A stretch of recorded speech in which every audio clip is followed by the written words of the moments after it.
안녕하세요. 웹툰 잼잼입니다. 오늘은 갑자기 들이닥친 재난으로 서울에서 살아남기 위해 고군분투하는 과정을 그린 웹툰 탑5를 선정해 보았습니다. 그 중에서도 특히 서울에서 살아남아야 하는 작품으로 선정해 보았는데요. 지금 바로 시작합니다. 첫 번째는 조의 영역입니다. 웹툰을 즐겨보지 않더라도 마음의 소리를 모르는 사람은 거의 없을 텐데요. 일상 개그의 시조새인 조석 작가의 작품인 조의 영역은 어떠한 이유로 갑자기 세상에 사람도 잡아먹는 큰 물고기가 등장하게 되고, 물고기가 물을 장악하여 인간은 물 부족 사태를 겪고 있는 공포의 세계를 그렸는데요. 거대 물고기들이 물속에만 있다면 그나마 다행이겠지만, 공포 스릴러 웹툰인 조의 영역은 거대 물고기들이 끊임없이 육지로 올라오고 회차를 거듭할수록 새로운 물고기가 나오며 인간들의 상황은 더욱 악화됩니다. 물, 식량이 부족해지면서 사람 사이의 믿음이 사라진, 서로를 의심하는 상황만 남은 세계를 잘 보여주고 있습니다. 2012년 10월 1호 웹툰으로 시작해 후기까지 총 14회로 연재 종료 후 뜬금없다는 표현이 어울리게 2017년 9월 5년 만에 시즌2로 다시 독자들 앞에 나타났었는데요. 시즌2에서는 죽은 거대 물고기를 먹은 사람들이 이상 증세를 보이며 죽어나가기 시작합니다. 조의 영역은 VR2으로도 제작되었었는데요. 독특한 세계관과 어두운 분위기가 압권인 작품입니다. 물고기가 주인공이고 인간이 악당인 작품이라 특별하게 극을 주체적으로 끌고 가는 인간 주인공이 나오지 않고, 인간 캐릭터가 선과 악이 명확하지 않은 캐릭터들이라 동정심이 생기지 않지만 살아남기 위해 고군분투하므로 서울에서 살아남기 웹툰 첫 번째로 선정해 보았습니다. 서울에서 살아남기 웹툰 두 번째는 하이브입니다. 화요 웹툰 한때에 노블레스를 꺾고 정상을 차지했었던 웹툰으로 김규삼 작가님의 거대 곤충 재난 액션 웹툰인데요. 기상 변화로 인해 초대형 크기의 벌들이 도시를 습격하게 되는데, 아내와 딸을 잃어버린 한 평범한 회사원인 이 과장이 주인공인 하라부와 함께 서울에서 살아남고 가족을 되찾기 위한 투쟁을 하는 내용입니다. 하이브는 시즌3까지 연재된 후 프리퀄인 개장수까지 최근 마무리가 되었는데요. 김규삼 작가는 병맛과 일상툰 그리고 액션을 자유자재로 넘나들며 번뜩이는 재치와 개그코드, 드림력을 갖고 있는 작가님이에요. 김규삼 작가의 쌉니다 천리마마트가 드라마로 제작되었었는데요. 네이버 토요 웹툰에 연재 중인 비질란테도 네이버 웹툰 자회사 스튜디오 N이 영화와 드라마로 제작을 추진하고 있어요.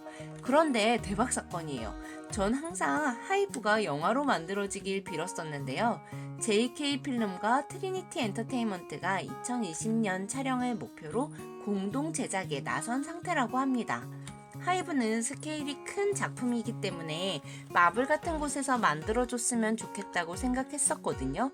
그래서 마블 작품에 나왔던 배우들로 가상 캐스팅 영상도 만들었었는데요. 거대한 말벌들이 도시를 파괴하는 내용들을 어떻게 연출할지, 또 하라브는 누가 캐스팅될지 너무 궁금하네요. 서울에서 살아남기 웹툰 세 번째는 이태원 클라스의 광진 작가님이 글작가인 링크보이입니다. 네이버 월요 웹툰의 상위권에 연재 중인 작품이 아니고 썸네일이 사실 그렇게 매력적이지 않아서 본 적 없었는데, 이태원 클라스의 조광진 작가가 링크보이의 글작가라 1화부터 80화까지 한 번에 쭉 볼 정도로 몰입감이 뛰어난 작품이에요. 조광진 작가가 다음 웹툰에서 이태원 클라스를 2018년 7월에 완결낸 후 19회 만에 이두엽 작가님과 함께 링크보이로 네이버 웹툰에 데뷔하신 건데요. 링크보이는 글은 광진 작가가, 그림은 두엽 작가가 맡았습니다. 링크보이의 스토리는 광진 작가가 고등학생 때부터 자유라는 키워드로 짠 스토리라고 하는데, 두엽 작가의 그림체가 원피스, 신도림 같은 작품이랑 조금 비슷한 느낌이 들어요. 특히 작품에 등장하는 캐릭터들의 옷을 너무 잘 그립니다. 아쉽게도 캐릭터 한 명당 옷이 한 벌씩밖에 없긴 하지만요. 링크보이의 줄거리는 한 박사가 아픈 딸을 살리기 위해 뇌의 활용성을 급격하게 증가시켜서 아주 강인한 육체와 사람을 초월하는 힘을 가질 수 있도록 인간을 개조하는 실험 링크보이 실험을 하게 되고 6년 후 첫 번째 실험체 바카디의 연구가 성공이 되었으나 바카디는 법 위에 존재하기로 결심하고 연구 중인 500명의 링크보이 실험체를 서울에 풀어 폭주시킵니다. 결국 서울은 불바다가 되고 바카디는 청와대를 점령해 서울의 왕이 되어 그리고 서울은 강한 자만 살아남는 도시가 됩니다. 강력하고도 사악한 빌런이야말로 히어로를 더욱 돋보이게 해주는 역할을 하는데요. 바카디는 서울을 접수한 정말 악역인데 주인공보다 잘생겼고 너무 매력적이에요. 남주인공 강건은 사연을 가진 평범한 소년인데 여주인공과 살면서 행복을 느끼다가 돈을 벌기 위해 링크보이 실험체가 되어버리고 초인적인 힘을 갖고 깨어나 바카디에게 저항하여 서울을 되찾기 위한 여정을 시작합니다. 주인공 강건은 살아남은 링크보이 3명 중에 1명으로 강한 힘을 갖고 있지만 아직은 미성숙한 느낌인데 성장 속도가 조금 느려요. 뭔가 터질 것 같으면서도 아직 안 터지고 있는 중이에요. 하지만 너무 멋진 원호영, 바카디, 산나 등의 캐릭터가 매력적이라 링크보이를 서울에서 살아남기 웹툰 3번째로 선정해 보았습니다. 네 번째는 다음 웹툰 사람 냄새입니다. 기본적으로는 좀비물이고요. 좀비로 뒤덮인 서울, 그것도 한정된 공간, 고시원에 고립된 채 살아남기 위해 고군분투하는 사람들의 이야기입니다. 편의점에서 알바를 하며 30살이 되도록 이렇다 할 직업 없이 2년째 고시원에서 살고 있는 주인공 성호의 옆방에서 자살한 남자가 좀비로 변하게 되고 고시원 밖에서도 물고 물어뜯기는 괴성이 들리며 순식간에 세상은 좀비로 인해 무너져 버립니다.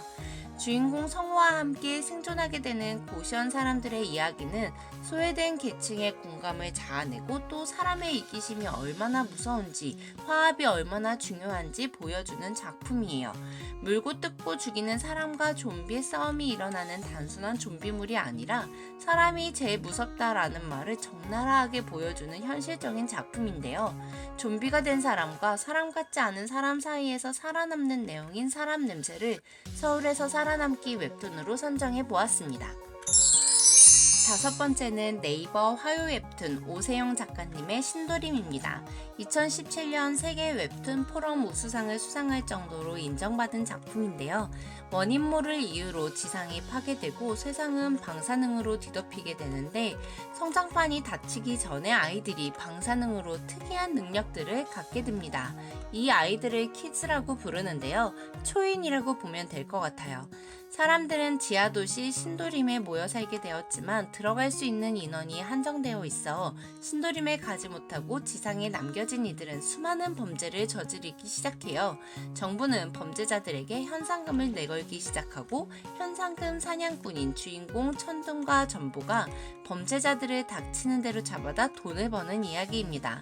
소년 만화 배틀물을 좋아하진 않지만 신도림은 독특한 채색 연출과 화려한 액션씬, 개성 넘치는 캐릭터들이 많이 나오는데 엑스맨과 같은 초능력자들을 키즈라는 소재로 연출하였기 때문에 새로운 키즈가 나올 때마다 그 능력을 알아내는 재미도 같이 선사해줘요. 매화 멋들어진 대사를 날리는 엔딩 요정들로 인해 쿠키를 자연스럽게 굽게 되는 작품인 신도림을 서울에서 살아남기 웹툰 5번째로 선정해 보았습니다. 지금까지 재난으로 인해 서울에서 살아남기 위해 고군분투하는 웹툰 탑5를 알아봤는데요. 이 영상은 제 주관적인 기준으로 만들었으니 다른 의견의 댓글은 언제나 환영합니다. 지금까지 웹툰 잼잼이었고요. 좋아요와 구독 부탁드려요.